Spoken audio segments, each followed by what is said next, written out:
celebrating the power of possibility.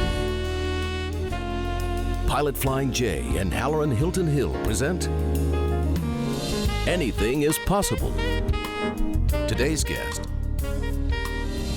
Bobby Mays, Part 1. Welcome to another edition of Anything is Possible. I'm Halloran Hilton Hill.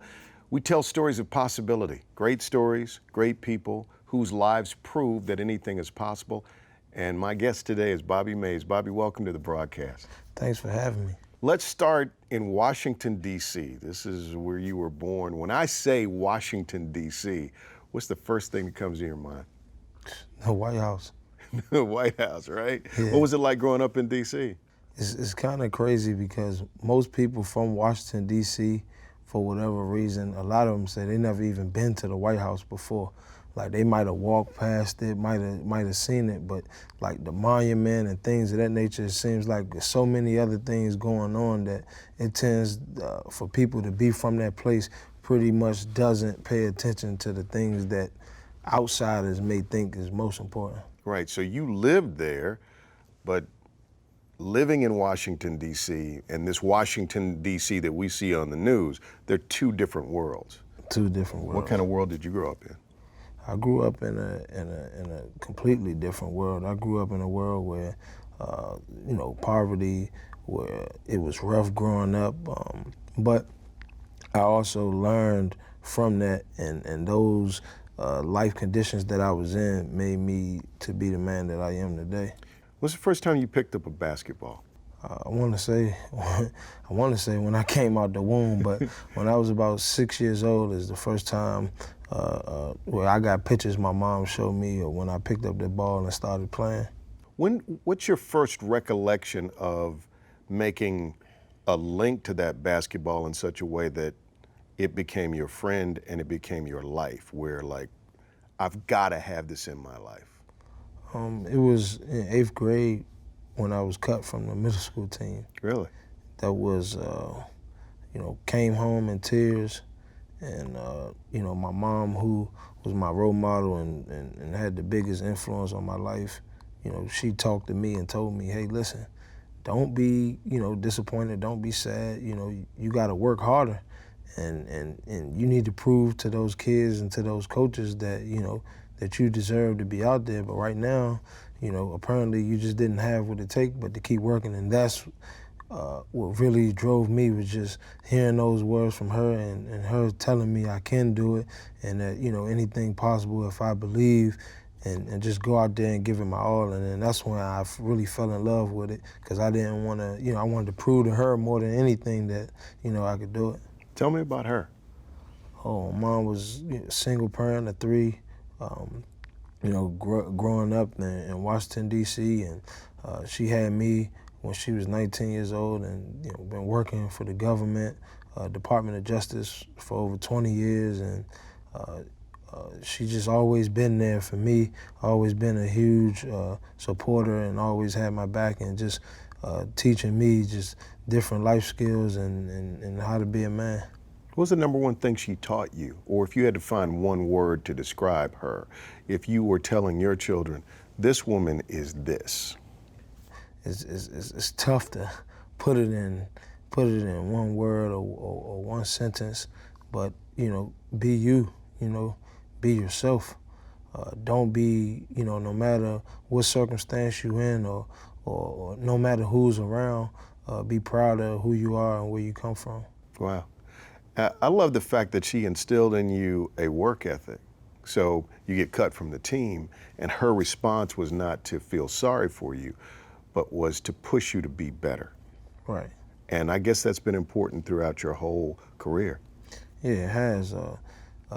It's like I always tell these young kids now, is, when you get knocked down, adversity, that's when you really get to see who you are. When things are going great, I mean, it's easy. Yeah. You're on top of the world, but once, you get knocked down, and now it shows your character to see how you get back up and to see how you keep pushing, because that's what life is about. Everything is not gonna always go, the way you want it to go, but it's how you go at it, you know, when things get tough. And that's one of the things that that she's shown me. And then, you know, I've seen it in her life where, you know, her second job where, you know, she might get laid off from that, and where she got to find another second job. She didn't just say, well, they laid me off, so I'm done. You know, got to feed the family and support your kids. And so just seeing that and seeing how hard she worked and not complaining, that's what made me, you know, the person I became. Wow. We're going to take a break. When we come back, this guy's a UT basketball phenom, by the way. Took us to the Elite Eight. We'll talk about his transition going from being cut in middle school to being a major athlete and then laying a platform for other young athletes to achieve their dreams and see their possibility. In fact, you can't say the word amazing without Mays, right? That's what we said. That's the new slogan. We'll take a break. We'll be back. Bobby Mays is my guest. This is Anything is Possible. Possibility powered by Pilot Flying J, Covenant Health, Home Federal, and the Knoxville News Sentinel. Coming up. And I had about 21 points that game, and so my scholarship offers went from like Howard, Delaware to like UConn, Florida, Oklahoma, and just like a game, like one game changed my whole career. Welcome back to Anything is Possible. This is Bobby Mays. When we left, we were talking about the influence of your mother on your life. You get cut from the team, and she says, they can cut you from the team, but only you can cut you from your potential, right? So she said you've got to prove to them and to yourself, maybe that's even more important, that anything is possible. So what did that journey look like? What did you do to prove to yourself, to your mother, and to the team, hey, I'm amazing? I just started to work extremely hard. We at that time, it was a gym that opened up in Forestville, Maryland, and it was called Run and Shoot, and it was a 24-hour open gym. And so now it was just all balls to the wall. I remember some nights, literally, my mom coming to the gym to check on me because it would get late on the weekends. And she would come in there and just to see where I was, and she would see me over there shooting, me and my cousin. And that was where I spent most of my time. Some nights we would sleep in the gym because the older guys would come in and they would start running on Saturdays and Sundays at 7 in the morning. And I wanted to kind of be there so I could try to get on that first run if somebody was late and things of that nature. And that's where guys like Kevin Durant and Ty Lawson, and through that time, there were so many players that became good basketball players because we had an outlet, we had a place to go, and we had older guys that was in the gym that was like mentors to us and showing us different ways on how to be successful on the basketball court. And so that gym practically changed my life because now it gave me a place where I could go at any time of day and work on my skills. So what happened after you put in the work, put in the time, you started to take off? Yeah, started to take off. Went to Suitland High School in Suitland, Maryland, my freshman year, and I played JV. So I went from not making the middle school team to playing JV, and I remember, still not getting as much playing time as I wanted, but, I made the team. And then after that year, we got a new coach by the name of Coach Tyrone Massenberg, and I ended up playing varsity as a sophomore. Coming off the bench, averaged about 10 points a game. And then my junior year is when things really started to blossom. I started, averaged about 18, and then my senior year, I was player of the year, averaged about 28 a game, and, had a career high of 48 points in a game. And so just throughout those years, What happened to your game? Why did you see such explosive growth in your point production and your production as a guard? What happened? Were you seeing the floor differently? Were you playing better as a teammate? What happened? As I saw that I was getting better, the more competitive drive I had, the more I wanted to get better, the more I wanted to work more. You're saying getting better makes you want to get better. Exactly. Because it exposes you to your potential. Yeah, it exposes me. So I felt like the more I worked, the better I would get. And I just kept working. And then by my senior year, You know, I had a couple offers on the table, but my SAT score, you know, wasn't where it needed to be. And so they told me I had to go to prep school for a year. And this is a true story. I was trying to get in contact with this coach for about 3 months, and the coach would not call me back. His name was Coach Chris Chaney, and he was coaching in Patterson Prep in North Carolina, and it was ranked the #1 prep school in the country at the time. And I'm calling them, and finally I was in Denver, Colorado, with one of my mentors, DeMar Johnson, who was playing for the Nuggets. And I talked to him. I said, man, he was like, what are you going to do next year? I said, man, I'm trying to call this guy Chris Chaney, but he won't answer me. He said, Chris Chaney, I played for him in high school in Maryland. He said, man, you got his number? I said, yeah. So he called him, and they started talking. The next day, Coach told him I could fly out there. Wow. And so I get out there, I'm in the gym, and there must be 30 kids out there. And I'm like, what is this? Like, how am I going to play?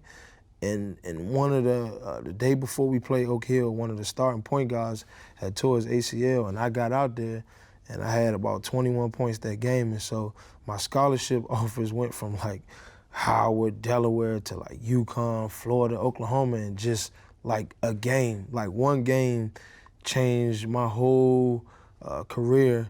And it was, you know, from that point on, you know, I had arrived on the scene.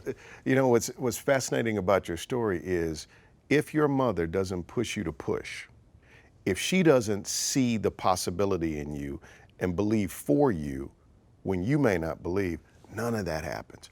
If after believing, you don't become a gym rat and develop a high level of skill, if the opportunity had come, you wouldn't have been ready, but you had 21 points of production already built inside you that you put inside yourself years before for that moment. Isn't it amazing how God kind of works it out where when you're ready for the moment's ready for you? Right. So my understanding is you go to Oklahoma. Tell me about going to Oklahoma and finding your way to Tennessee. Got down there and worked extremely hard. I mean, I really had pushed myself. And the day before the first game of the season, we're doing a 3-man weave. And I remember telling Coach, you know, at the beginning of this, before the season started, hey, listen, my foot's hurting. I'm not, you know, something wrong with it. He was just like, you know, you never been pushed so hard. I mean, this is a different level. It's college basketball. And I was like, all right. And doing a 3-man weave, I just heard a snap. And the guy, the trainer, came over. He looked at it, and right away he just started shaking his head. And I was like, what's wrong? And I went and got the x-ray, and it was broke. I had a stress fracture and 5th metatarsal, and so I'm out for the first 6 to 8 weeks, the day before the first game. And so, you know, it was frustrating for me because I had put so much work in, and I was just like, you know, this couldn't have came at this time right now. This is your moment. Yeah. This is where Division I, you're about to shine. You're laying the groundwork for what's going to be a legendary NBA career. I can see you seeing all of that in your mind, and then an injury. And then an injury. And so I went through that. It was a tough time in my life, and I fought back to come back. And my coach, you know, at the time, he was just saying, like, the team needs you. You know, you was our starting point guard, and so I played, you know, I came back earlier than I was supposed to, played through some injury, came back, and at the end of the season, Coach asked me to cut my braids. At the time, I had braids, and Jeff Capel, he played for Coach K at Duke, and so he thought that, you know, one of the things was we all needed to, you know, become one, and everybody needed to look the same. And at the time, you know, I'm 19 years old, I'm young. You look a little bit like AI, actually. And I wasn't too fond of that. And he was like, you know, well, we got Blake Griffin coming in the next year. And I was like, man, I'm not thinking about Blake Griffin. Like, this is me. This is who I am. You know, these braids, you know, reflect, you know, who I am. And so he said, if you're not gonna cut your hair, then you probably need to transfer. And I don't think at the time he probably thought that how serious I was about my hair or about just me just being me. So the coach may have seen that as obstinance, but if I kind of cycle back in our conversation, I ask you, what was one of the number one things that your mother taught you? And you said, be yourself, no matter where you are. Was that part of that? Did you feel like you were going to lose the essence of who you were, almost like Samson losing his strength. If you cut your hair, you were cutting yourself away from yourself. Yeah, from myself and from, my peers from Suitland, Maryland, which, I really call myself growing up because, even, the way I dressed at that time, like I said, it's not the way I dressed. Like all my friends dressed this way. This is a reflection of where I come from. And at that time, I really didn't see, what Coach was saying. As I got older, I look back on it. You could see it. I could see it. But at that time, with me being young and I took it, a different way Right. than what he was coming across. Like there's to a me. way to honor where you're from, Right. a number of ways. Right. Right. That's interesting. I want to take a break. When we come back, I want to talk about, so you resist that change, you transfer, but we end up with you here at the University of Tennessee. Right. We'll talk about that transition coming up. This is Bobby Mays. You're watching Anything is Possible because anything is possible. Coming up, I'll never forget seeing, having to put mouse traps down in the house that I was in, going from a high dorm, you know what I mean, where I seen nothing like this, and then putting mouse traps down to catch the mice. Hey, welcome back to Anything is Possible. This is Bobby Mays, an incredible story of possibility. We're right in the middle of his story. He grew up in Washington, D.C., played at a prep school, ended up at Oklahoma. He had braids. Coach said, cut your braids. He said, if I cut my braids, like Samson, I'll lose my strength. You don't understand, Coach. And we started right there. But it really was about you being connected to where you were from and not forgetting where you were from, but it also may have kept you from where you were going. Exactly. Right, so walk us through what happened with the braids. Well, at the time, like I said, I didn't quite understand what Coach wanted me to do.